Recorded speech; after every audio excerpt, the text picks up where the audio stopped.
एक बार एक व्यक्ति को रास्ते में यमराज मिल जाते हैं। वो व्यक्ति उन्हें पहचान नहीं पाया। यमराज ने उस व्यक्ति से पीने के लिए पानी मांगा। उस व्यक्ति ने बिना कुछ सोचे और बिना एक भी क्षण गवाए यमराज को पानी पिला दिया।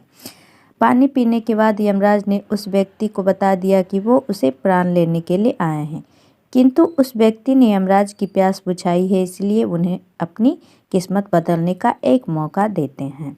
इतना बोलने के बाद यमराज ने उस व्यक्ति के हाथ में एक डायरी दे दी और उस व्यक्ति से कहा कि तुम्हारे पास 10 मिनट का समय है। इस डायरी में तुम जो भी लिखोगे वही सच में हो जाएगा, लेकिन ध्यान रखना तुम्हारे पास केवल 10 मिनट ही हैं। उस व्यक्ति ने डायरी खोलकर देखा। पहले ही पेज पर लिखा था उसके दोस्त को लॉटरी निकलने वाली है और वो करोड़पति बनने वाला है। वो व्यक्ति ने वहाँ लिख दिया कि उसके दोस्त को लॉटरी न निकले। अगले पेज पर लिखा था कि उसका एक रिश्तेदार चुनाव जीतकर मंत्री बनने वाला है। उसने वहाँ पर लिख दिया कि उसका रिश्तेदार चुनाव हार जाए। इसी तरह वो पेज पलटता रहा और अंत में उसे अपना पेज दिखाई दिया। जैसे ही उसने कुछ लिखने के लिए अपना पेन उठाया ही कि यमराज ने उसके हाथ से डायरी वापस ले लिया और कहा कि तुम्हारे 10 मिनट अब खत्म हो गए हैं, अब कुछ भी नहीं हो सकता है। यमराज ने कहा कि तुमने अपना पूरा समय दूसरों का बुरा करने में ये व्यतीत कर दिया, अपने आप को ही खतरे में डाल दिया। अब तो तुम्हारा अंत निश्चित है। अब तुम्हें कोई नहीं बचा सकता, क्योंकि तुम अपने आप को ही नहीं बचा पाए।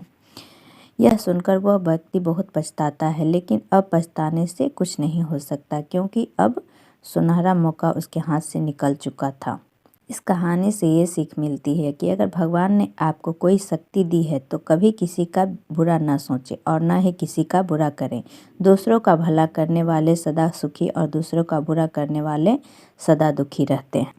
वो कहते हैं ना, जैसी करनी वैसी भरनी। इंसान जैसा काम करता है उसे उसका वैसा ही फल मिलता है। अगर आपने अच्छे कर्म किए होंगे तो आपको अच्छा फल मिलेगा और आपने बुरे कर्म किए होंगे तो आपको बुरा फल मिलेगा। अगर किसी के साथ कुछ बुरा होता है तो लोग कहते हैं कि इसमें पिछले जन्म में ज़रूर कुछ बुरा किया होगा, इसलिए ही उसके साथ बुरा हुआ।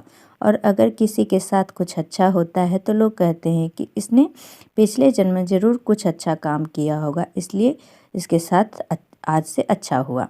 देखा जाए तो आज के ज़माने में इंसान को अपने इस जन्म का हिसाब इसी जन्म में चुकाना पड़ता है, क्योंकि पहले भगवान नोटबुक पेन लेकर के हिसाब करते थे, इसलिए उन्हें हिसाब करने में देर लगती थी। आज के ज़माने में भगवान के पास भी लैपटॉप आ गया है और उन्हें भी इंसान के कर्म का फल देने में यानी कि हिसाब करने में देरी नहीं लगती। आज की ये कहानी कैसी लगी आप लोग कमेंट करके ज़रूर बताइएगा, और ऐसे ही कहानी सुनने के लिए मेरे चैनल को सब्सक्राइब करें और बेल आइकन घंटी दबाना ना भूलें, ताकि जब भी हम वीडियो डालें तो आपके पास नोटिफिकेशन जाए। Okay friends, thank you.